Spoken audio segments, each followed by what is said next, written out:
Hello বন্ধুরা, আজ আমি তোমাদের কাছে নতুন একটা রেসিপি নিয়ে এসেছি। আজ আমি কলমি শাকের বড়া করে তোমাদেরকে দেখাবো।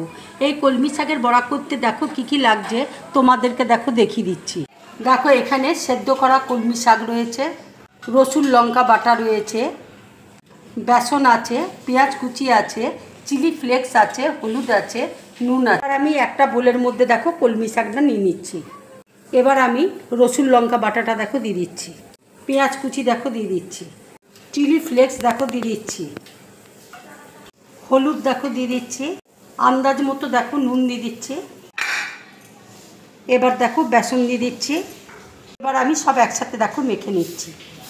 মাখা দেখো হয়ে গেছে। দেখো তেল দিয়েছি, তেল গরম হয়ে গেছে। এবার আমি বড়াগুলো করে নেব।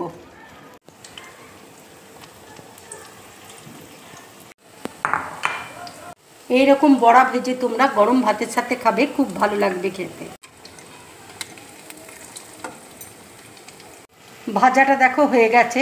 এবার আমি প্লেটের মধ্যে তুলে নিচ্ছি।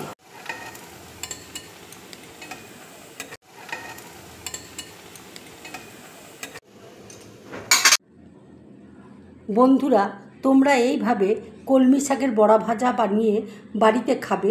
খেয়ে আমাকে অবশ্যই কমেন্টস করে তোমরা জানাবে তোমাদের কেমন লাগলো। যদি আমার এই রেসিপিটা তোমাদের ভালো লাগে তাহলে লাইক করবে, শেয়ার করবে আর ড্রিম ব্লগ চ্যানেলটাকে সাবস্ক্রাইব করবে। তোমরা বেশি করে কমেন্টস করবে, তাহলে আমার খুব ভালো লাগবে। নমস্কার।